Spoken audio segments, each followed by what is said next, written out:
शांति। आज 26 अगस्त 2024 और आज है जन्माष्टमी। सभी भाई बहनों को जन्माष्टमी की बहुत बहुत बहुत हार्दिक शुभकामनाएं, बधाइयां हो। आज भारत में तो क्या, लेकिन सारे संसार के अंदर श्री कृष्ण की जन्माष्टमी मनाने में भी हर कोई को बहुत खुशी होती है। श्री कृष्ण जब कहते हैं तो कृष्ण अर्थात जो आकृष्ट करने वाला है, इतनी सुंदर मोहिनी मूरत जो सबको आकर्षित करता है, तो हर कोई आकर्षित होते उसकी जन्म जयंती मनाने के लिए अलग अलग स्थानों पर अलग अलग प्रकार से झांकियां करते हुए सेलिब्रेट करते हैं। कहाँ देखो तो उसके बाल गोपाल स्वरूप की झांकी बनाएंगे, उसको झूला झुलाएंगे, मक्खन खिलाएंगे। तो कहाँ देखा गया है कि उसकी बाल लीलाओं की झांकी करेंगे। तो कहाँ देखा गया कि युवा लोग मटकी फोड़ने के लिए मटकी बांध करके स्वयं भी जैसे बाल गोपाल के साथी बन करके चढ़ते हैं और मटकी फोड़ने के दृश्य को सबके सामने उजागर करते हैं।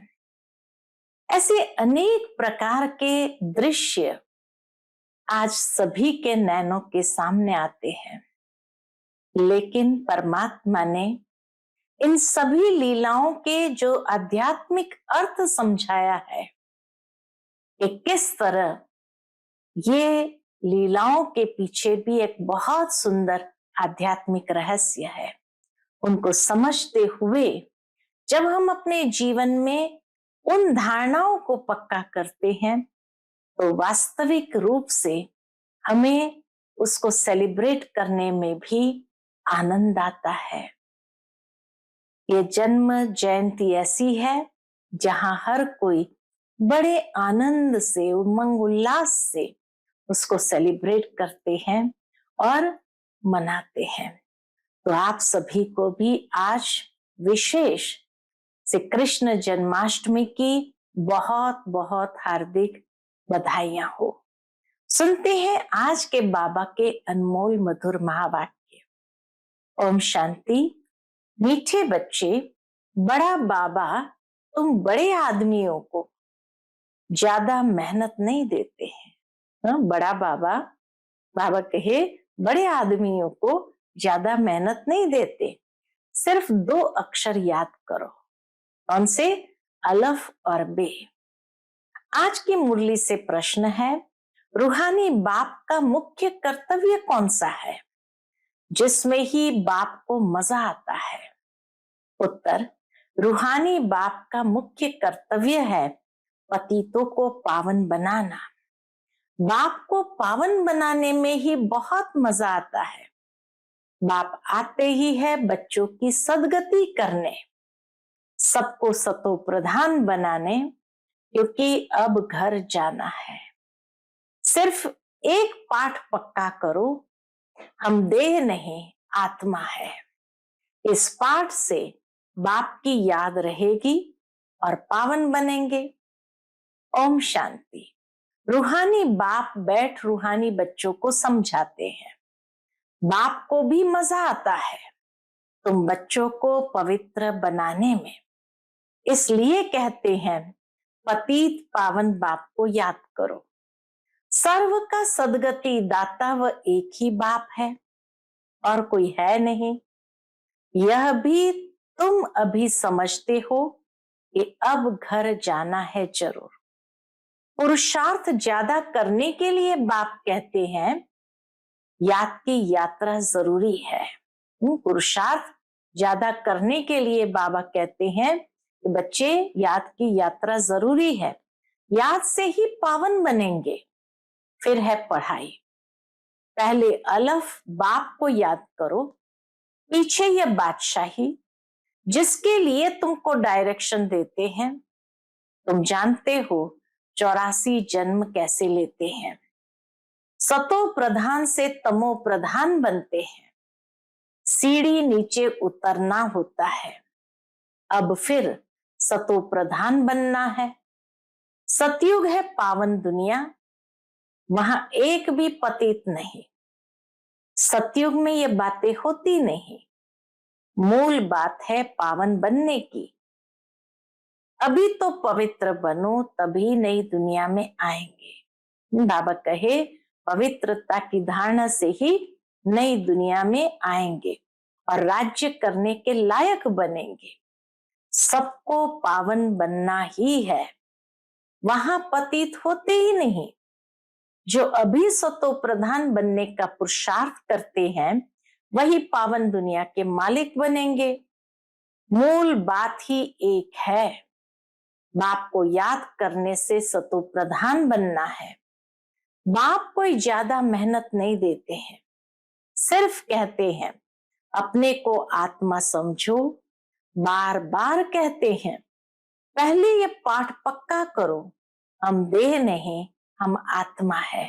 बस बाबा कहे ये मुख्य बात, ये पाठ पक्का करो। बड़े आदमी जास्ती नहीं पढ़ते हैं, 2 अक्षर में ही सुना देते हैं। बड़े आदमी को तकलीफ नहीं दी जाती है। तुम जानते हो सतो प्रधान से तमो प्रधान बनने में कितने जन्म लगे हैं। सतो प्रधान स्टेज से तमो प्रधान बनने में कितने जन्म लगे हैं। 63 जन्म नहीं कहेंगे, 84 जन्म लगे, क्योंकि सतयुग से ही धीरे धीरे कलाएं कम होने लगती है। यह तो निश्चय है ना, हम सतो प्रधान थे, स्वर्गवासी अर्थात सुखधाम के मालिक थे। सुखधाम था जिसको ही आदि सनातन देवी देवता धर्म कहा जाता है। कि वे भी मनुष्य सिर्फ दैवी गुण वाले थे। इस समय है आसुरी गुण वाले मनुष्य। यह तो शास्त्रों में लिख दिया है कि असुरों और देवताओं की युद्ध लगी, तब देवताओं का राज्य स्थापन हुआ। पहले असुर और देवताओं की युद्ध लगी, तब देवताओं का राज्य स्थापन हुआ। ये तो बाप समझाते हैं। तुम पहले कैसे थे? तो बाबा कहे असुर थे, बाप ने आकर ब्राह्मण बनाए, ब्राह्मण से देवता बनाने की युक्ति बताई है। बाकी असुरों और देवताओं की लड़ाई की तो बात ही नहीं। देवताओं के लिए कहा जाता है अहिंसा परमो धर्म। देवता कभी लड़ाई थोड़ी करते हैं, हिंसा की बात हो न सके। सतयुग में दैवी राज्य में लड़ाई कहां से आई? सतयुग के देवता यहाँ आकर, बाबा कहे सतयुग के देवता यहाँ आकर असुरों से लड़ेंगे या असुर वहां देवताओं के पास जाकर लड़ेंगे? हाँ, दोनों है ही बिल्कुल अलग अलग समय में, तो लड़ाई कैसे लगेगी? हो नहीं सकता। यह है पुरानी दुनिया, वह है नई दुनिया, फिर लड़ाई कैसे हो सकती है? भक्ति मार्ग में तो मनुष्य जो सुनते हैं वह सत सत करते रहते हैं, कोई की बुद्धि नहीं चलती, बिल्कुल ही पत्थर बुद्धि है। कलयुग में पत्थर बुद्धि, सतयुग में पारस बुद्धि होते हैं। राज्य ही है पारसनाथ का, यहाँ तो राज्य है नहीं। द्वापर के राजाएं भी अपवित्र थे, रत्न जड़ित ताज था, लाइट का नहीं, अर्थात पवित्रता का ताज नहीं था। वहां सब पवित्र थे, सतयुग में सब पवित्र थे। इसका मतलब यह नहीं कि लाइट कोई ऐसे ऊपर खड़ी रहती है, नहीं। चित्र में पवित्रता की निशानी लाइट दिखाई है। इस समय तुम भी पवित्र बनते हो, तुम्हारी लाइट कहाँ है? ये तुम जानते हो। बाप से योग रख पवित्र बनते हैं, वहां विकार का नाम नहीं। विकारी रावण राज्य ही खत्म हो जाता है। यहाँ रावण दिखाते हैं, यह सिद्ध करने के लिए कि अभी रावण राज्य है। रावण को हर वर्ष जलाते हैं परंतु जलता ही नहीं। तुम उन पर विजय पाते हो, फिर ये रावण होगा ही नहीं।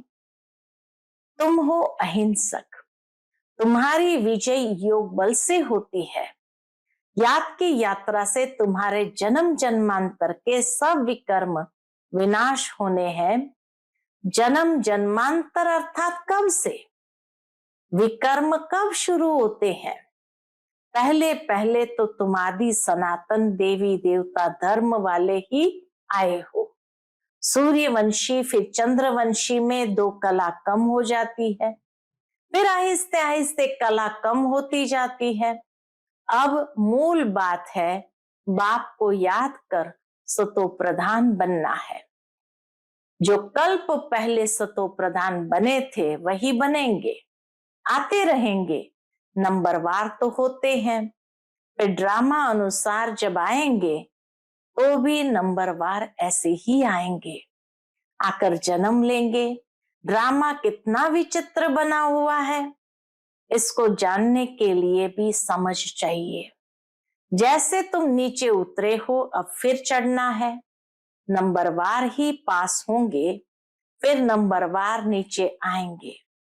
तुम्हारी एम ऑब्जेक्ट है सतो प्रधान बनने की। सब तो फुल पास नहीं होते हैं, 100 मार्क्स से फिर कम कम होते जाते हैं। इसलिए बहुत पुरुषार्थ करना है, इस पुरुषार्थ में ही फेल होते हैं। बाबा कहते बहुत पुरुषार्थ करना है, लेकिन इस पुरुषार्थ में ही फेल होते हैं। सर्विस करना तो सहज है। म्यूजियम में तुम किसी रीति समझाते हो, उससे हर एक की पढ़ाई का मालूम पड़ जाता है। बाबा कहे जब बच्चे म्यूजियम समझाते हैं तो उससे हर एक की पढ़ाई का मालूम पड़ जाता है। हेड टीचर देखेगा कि ठीक नहीं समझाते हैं तो खुद जाकर समझाएंगे, आकर मदद करेंगे। 1-2 गार्ड रखे जाते हैं जो देखते हैं ये ठीक समझाते हैं। कोई कुछ पूछता है तो मूंझ तो नहीं जाते हैं। म्यूजियम प्रदर्शनी में जो देखने आते हैं उनके मन में कई प्रकार के सवाल भी होते हैं, तो पूछते हैं तो बाबा कहे देखते हैं मूंझ तो नहीं जाते हैं।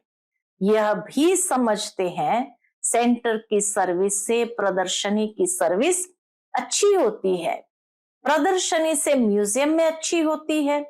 म्यूजियम में शो करते हैं अच्छी तरह से, सिर्फ जो देख कर जाते हैं औरों को सुनाते रहेंगे, यह तो पिछाड़ी तक चलता रहेगा।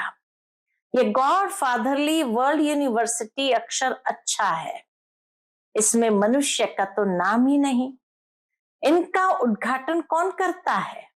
इस यूनिवर्सिटी का उद्घाटन कौन करता है? बाप ने कहा है तुम बड़े आदमी से उद्घाटन कराते हो, तो बड़े का नाम सुनकर बहुत आते हैं, एक के पिछाड़ी ढेर आ जाएंगे। इसलिए बाबा ने दिल्ली में लिखा कि बड़े बड़े आदमियों की जो ओपिनियन है वह छपवाओ, तो मनुष्य देख कर कहेंगे इनके पास इतने बड़े बड़े आदमी आते हैं, ये तो बहुत अच्छा ओपिनियन देते हैं। तो यह छपाना अच्छा है, इसमें और तो कोई जादू आदि की बात नहीं।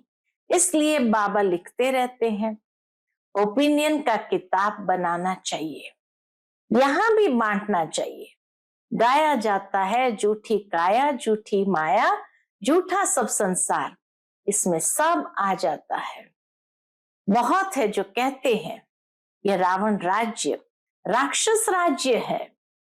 पहले तो जिनका राज्य है उनको ख्याल आना चाहिए, कहते हैं हम पतितों को पावन बनाओ, तो पतित पने में सब कुछ आ गया। सब कहते हैं हे पतित पावन, तो जरूर पतित ठहरे ना। तुमने ये चित्र भी राइट बनाया है कि पतित पावन परमपिता परमात्मा है। यह सब नदी नाले, अमृतसर में भी तालाब है, पानी सारा मैला हो जाता, उसको वो लोग अमृत का तालाब समझते हैं। बड़े बड़े राजे लोग अमृत समझ तालाब साफ करते हैं, इसलिए नाम ही रखा है अमृतसर। अब अमृत तो गंगा जी को भी कहते हैं। पानी इतना गंदा हो जाता है, बात मत पूछो। बाबा का इन नदियों आदि में स्नान किया हुआ है। ब्रह्मा बाबा ने भक्ति मार्ग में इन नदियों आदि में भी स्नान किया हुआ है। बहुत गंदा पानी होता है, फिर मिट्टी उठाकर लगाते हैं। बाबा अनुभवी है ना, शरीर भी पुराना अनुभवी लिया है। इन जैसा अनुभवी कोई होगा नहीं। ब्रह्मा बाबा जैसा अनुभवी बाबा कहे संसार में और कोई होगा नहीं। बड़े बड़े वाइसरॉय, किंग्स आदि से भी मुलाकात करने का अनुभव था। हीरे जवाहरात के बिजनेस के कारण बाबा बड़े बड़े राजा महाराजाओं से, वाइसरॉय आदि से भी मुलाकात करते थे। ज्वार बाजरी भी बेचते थे।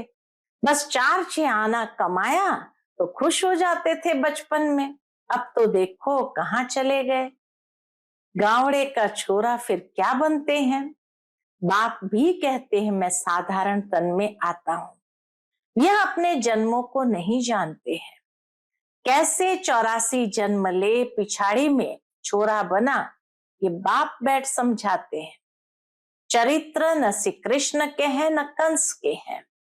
मटकी फोड़ना आदि ये सब तो श्री कृष्ण के चरित्र हो नहीं सकते। बाप देखो कितना सिंपल बताते हैं। मीठे मीठे बच्चों, उठते बैठते तुम सिर्फ माँ में कम याद करो। मैं ऊंचते ऊंच सभी आत्माओं का बाप हूं। तुम जानते हो हम सब ब्रदर्स है। वह बाप है। हम सभी ब्रदर्स एक बाप को याद करते हैं। वह तो हे भगवान हे ईश्वर कहते हैं, परंतु जानते कुछ भी नहीं। बाप ने अभी परिचय दिया है। ड्रामा के प्लान अनुसार इनको गीता का युग कहा जाता है, क्योंकि बाप आकर ज्ञान सुनाते हैं, जिससे ऊंच बनते हो। आत्मा भी शरीर धारण कर फिर वाच करती है। बाप को भी दिव्य अलौकिक कर्तव्य करना है, तो शरीर का आधार लेते हैं। आधा कल्प मनुष्य दुखी होते हैं, तो फिर बुलाते हैं। बाप कल्प में एक ही बार आते हैं। तुम तो बार बार पार्ट बजाते हो। आदि सनातन है देवी देवता धर्म, वह फाउंडेशन है नहीं। उन्हों के बाकी सिर्फ चित्र रह गए हैं। तो बाप भी कहते हैं तुमको ये लक्ष्मी नारायण बनना है। एम ऑब्जेक्ट तो सामने खड़ा है। यह है आदि सनातन देवी देवता धर्म। बाकी हिंदू धर्म तो कोई धर्म नहीं है। बाबा कहे हिंदू धर्म तो कोई धर्म है नहीं। हिंदू तो हिंदुस्तान का नाम है। जैसे सन्यासी ब्रह्म अर्थात रहने के स्थान को भगवान कह देते हैं, वैसे यह फिर रहने के स्थान को अपना धर्म कह देते हैं। आदि सनातन कोई हिंदू धर्म थोड़ी था। हिंदू तो देवताओं के आगे जाकर उनको नमन करते हैं, महिमा गाते हैं। जो देवता थे वही हिंदू बन गए हैं। धर्म भ्रष्ट कर्म भ्रष्ट हो गए हैं और सभी धर्म कायम है। ये देवता धर्म ही प्राय लोप है। आपे ही पूज्य थे, फिर पुजारी बन देवताओं की पूजा करते हैं। इतना समझाना पड़ता है। श्री कृष्ण के लिए भी कितना समझाते हैं। वह स्वर्ग का पहला प्रिंस है, तो 84 जन्म भी उनसे ही शुरू होंगे। बाप कहते हैं बहुत जन्म के अंत के भी अंत में मैं प्रवेश करता हूं, तो उसका जरूर हिसाब तो बताएंगे ना। ये लक्ष्मी नारायण ही नंबर 1 में आए थे, तो जो पहले हैं वही फिर लास्ट में जाएंगे। सिर्फ एक श्री कृष्ण तो नहीं था ना, और भी तो विष्णु वंशावली थे। इन बातों को तुम अच्छी रीति जानते हो, यह फिर भूल नहीं जाना। बाबा ने इतना अच्छा सा समझाया है, तो बाबा कहे फिर उसको भूल नहीं जाना। अभी म्यूजियम तो खुलते रहते हैं, बहुत खुल जाएंगे, बहुत लोग आएंगे। जैसे मंदिर में जाकर माथा टेकते हैं, तुम्हारे पास भी देखते हैं लक्ष्मी नारायण के चित्र है, तो भक्त लोग उनके आगे पैसा रख देते हैं। तुम कहते हो यहाँ तो समझने की बात है, पैसे रखने की बात नहीं है। अभी तुम शिव के मंदिर में जाओ तो पैसे रखेंगे क्या? तुम जाएंगे समझाने की एम से।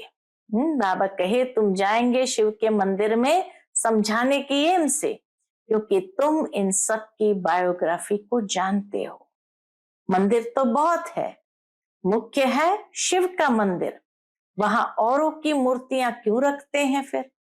आजकल तो हर मंदिर में हर प्रकार के देवताओं की मूर्तियां होंगी, सबके आगे पैसे रखते जाएंगे तो आमदनी होगी, तो वह शिव का मंदिर कहेंगे, वह शिव परिवार का मंदिर कहेंगे। वो सारे मंदिर के अंदर जितने भी देवी देवताएं हैं तो उनको क्या कहेंगे? शिव परिवार का मंदिर कहेंगे। शिव बाबा ने ये परिवार स्थापन किया। सच्चा सच्चा परिवार तो तुम ब्राह्मणों का है, शिव बाबा का परिवार तो शालीग्राम है।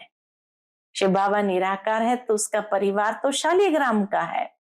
बाकी बाबा कहे तुम ब्राह्मण सच्चा सच्चा परिवार के हो। फिर हम भाई बहन का परिवार बन जाते हैं। पहले भाई भाई थे, फिर बाप आते हैं तो भाई बहन बनते हैं। फिर तुम सतयुग में आते हो तो वहां परिवार और बड़ा होता है, वहां भी शादी होती है तो परिवार और वृद्धि को पाता है। घर अर्थात शांति धाम में रहते हैं तो हम भाई हैं, एक बाप है। फिर यहाँ प्रजापिता ब्रह्मा की संतान भाई बहन है और कोई नाता नहीं है। फिर रावण राज्य में बहुत वृद्धि होती जाती है। बाप सब राज समझाते रहते हैं, फिर भी कहते हैं, क्या कहते हैं? मीठे मीठे बच्चों, बाप को याद करो तो जन्म जन्मांतर के पापों का बोझा उतर जाएगा। पढ़ाई से पाप नहीं कटेंगे, बाप की याद है मुख्य।